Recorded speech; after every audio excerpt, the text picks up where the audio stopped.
Rickshaw चलाता था, गरीब लड़का, बाप मर गया था, एक बहन थी उसकी, माँ बाप नहीं थे। रिक्शा चलाकर अपनी बहन की शादी का इंतजाम कराना चाहता था। एक अमीर आदमी की गाड़ी से, 4 व्हीलर से उसका रिक्शा टकरा गया।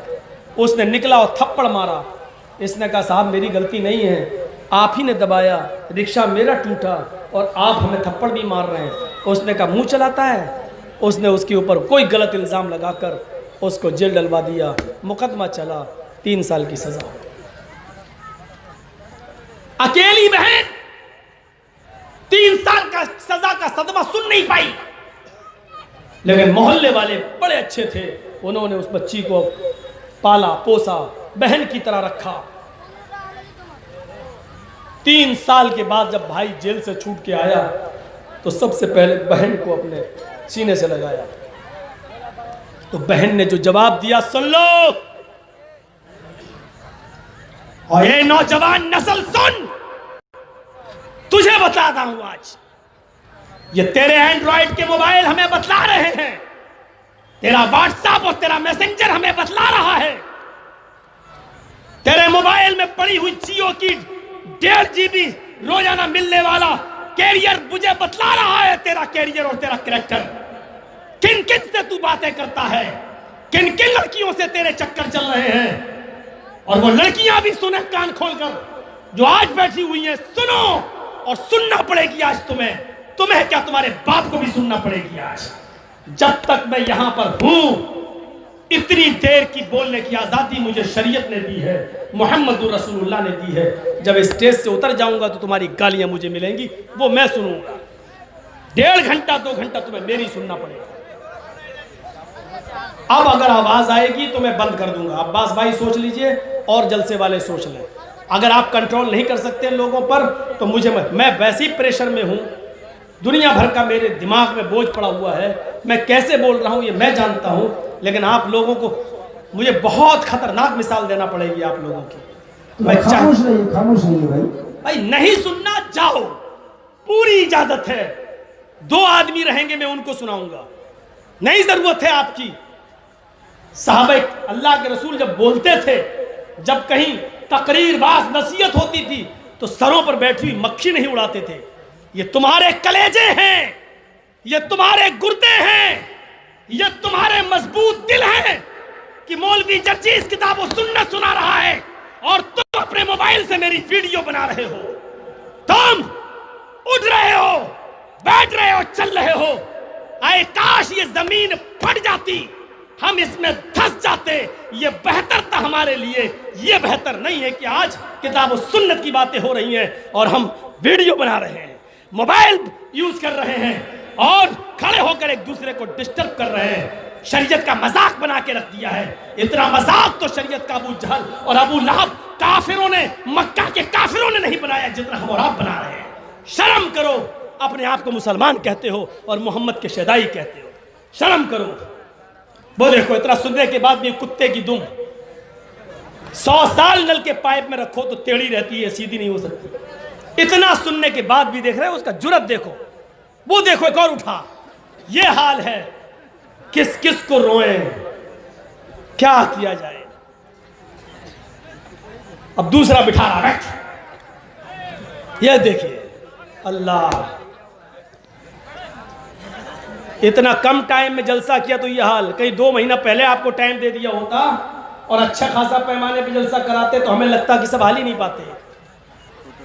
सुनिए, 3 साल के बाद जब भाई जेल से छूट कर आया, अपनी बहन को गले लगा, पूछा बहन कोई परेशानी का? नहीं, मोहल्ले वाले थे, क्या परेशानी होगी? सब लोगों ने मुझे बहन की तरह, बेटी की तरह रखा। हंस दिया भाई। लेकिन बहन ने एक जुमला कहा, नौजवानों सुनो। वो जुमला क्या था? बहन ने कहा भाई, मोहल्ले वालों ने मुझे अपनी बहन और बेटी का दर्जा दिया, वरना मैं आपको जेल से छुड़ाने के लिए कुछ और नियत कर चुकी थी। भाई ने कहा क्या? बहन ने कहा अगर मोहल्ले वाले मुझे बहन और बेटी की नजर से नहीं देखते तो मैंने ये सोचा था कि मैं अपने भाई को जेल से छुड़ाऊंगी कुछ भी करूंगी और अपने भाई के जैसे छूटने तक आने के का इंतजार करूंगी और जिंदा रहूंगी। मेरे भाई, आपकी बहन के पास और क्या था सिवाय उसका जिस्म। वो अपने जिस्म को बेचने के लिए तैयार हो रही थी। मेरे भाई, मैंने सोचा कि उस वक्त तक मैं अपने जिस्म को बेचूं जब तक कि मैं आपको जेल से छुड़ा न लूं। महल्ले वालों ने मेरा साथ दिया, बहन और बेटी बनाया। जैसी भाई ने सुना कि मेरी बहन धंधे में उतरने वाली थी, उसने अपनी बहन का मुंह पकड़ के कहा, खामोश, एक जुमला आगे नहीं। दुनिया में अभी अब उसके जुमले सुनो उस भाई के। ऐसे भाई को मौलवी जर्जी सैल्यूट करता है, ऐसे भाई को मौलवी जर्जी सलाम करता है। उस भाई ने जो जुमले कहे वो जुमले ये थे, मेरी बहन, इस दुनिया में अभी तक वो लड़का पैदा नहीं हुआ जो मेरी बहन के ऊपर गलत नजर डाल सके। क्यों ये जुमले कहे? उस जुमले को सुनकर आप ताज्जुब करेंगे। बहन ने मुस्कुरा कर कहा, भाई अपनी बहन पर तुम्हें इतना भरोसा है? उसने कहा, बहन पर नहीं, अपने आप पर मुझे भरोसा है, कॉन्फिडेंस है, इसलिए मैं ये बात कह रहा हूं। बहन ने कहा, अच्छा मेरे ऊपर भरोसा नहीं, अपने आप पर भरोसा? भाई ने कहा, मेरी बहन सुनना चाहती हूँ मुझे अपने ऊपर क्या कॉन्फिडेंस। और 3 साल मैंने बिल्कुल बेफिक्री के साथ जेल में कैसे काटे, तेरी तरफ से बेफिक्र होकर कैसे काटे। आज सुनाता हूँ तुझे, मैं ही तेरा बाप हूँ, मैं ही तेरा भाई हूँ। बाप के मरने के बाद मैंने ही तुझे पाला है। अब जुमले सुनो। मोबाइल चलाने वाली लड़कियां अगर सुन रही हैं तो गौर से सुने। व्हाट्सएप और फेसबुक चलाने वाली लड़कियां, कॉलेजों में पढ़ने वाली लड़कियां अगर सुन रही हैं तो गौर से सुने। मौलवी जर्जीज को बाद में गालियां दे लेना, तुम्हारी गालियों से मेरे ऊपर कोई फर्क नहीं पड़ता। हमें तो बड़े बड़े IBATS NIA वाले भी गालियां देते हैं, मेरी कमियां ढूंढ रहे हैं। मेरे भाइयों, जो बोल रहा वही अंदर जा रहा है। अल्लाह का फजल और करम है, मौलवी जर्जीज क्यों बचा हुआ ये मैं खुद सोच रहा हूं। मैं कैसे बचा हुआ हूं मुझे खुद ताज्जुब हो रहा है। मेरे भाइयों, ये अल्लाह का करम है और उसका फजल है। जब तक बचा हूं, आप लोगों की दुआएं होंगी तो इंशाअल्लाह आगे भी बचा रहूंगा। सुनिए, उस भाई ने कहा, मेरी बहन तुझे मालूम है कि तेरा भाई क्या काम करता है? बहन ने कहा, रिक्शा चलाता है। मेरी बहन, तुमने बिल्कुल सही कहा, रिक्शा सुबह चलाता है, शाम तक रिक्शा चलाता है। तेरे भाई के रिक्शे पर कॉलेज की लड़कियां भी बैठती हैं, उनको स्कूल जाना होता है। तेरे भाई के रिक्शे पर स्कर्ट वाली लड़कियां भी बैठती हैं, जीन्स पहनने वाली लड़कियां भी बैठती हैं, कॉलेज की लड़कियां भी बैठती हैं। लेकिन आए मेरी बहन, गौर से सुन, गौर से, जब से मैंने रिक्शा चलाना शुरू किया है और आज तक, जब तक मैंने रिक्शा चलाया है और आगे भी मैं रिक्शा चलाऊंगा, आए मेरी बहन, तेरे भाई के रिक्शे पर जितनी भी लड़कियां बैठी हैं, मैंने रिक्शे की सीट को पोंछकर कपड़े से साफ करके उस पर लड़कियों को बिठाया है। और जितनी भी स्कूल की और कॉलेज की लड़कियां तेरे भाई के रिक्शे पर बैठी हैं, मैंने आज तक उन लड़कियों पर गलत नजर नहीं डाली। मेरी बहन, तेरे भाई के रिक्शे पर आज तक जितनी भी लड़कियां बैठी हैं, मैंने उन लड़कियों को अपनी बहन की नजर से देखा है। अगर अकेली वो रही तो मैंने उनको कभी रास्ते में नहीं छोड़ा, मैं उसके घर तक उसको छोड़ के आया हूं। वो गली में उतरना भी चाहा तो मैंने कहा, नहीं बहन बैठो, तुम्हारा घर कहाँ है? तो मुझे 10 ही रुपया देना, लेकिन मैं तुम्हारे घर तक छोड़ के आऊंगा। आए मेरी बहन, तेरे भाई ने जितनी भी लड़कियां तेरे भाई के रिक्शे पर बैठी हैं, मैं उनको उनके घर तक छोड़ने गया और बहन की नजर से देखा है, कभी मैंने उन पर गलत नजर नहीं डाली। जब मैंने आज तक किसी की बहन, किसी की बेटी पर गलत नजर नहीं डाली, तो फिर किसकी जुर्रत है जो मेरी बहन पर गलत नजर डाले? फिर किसकी जुर्रत है जो मेरी बेटी पर गलत नजर डाले?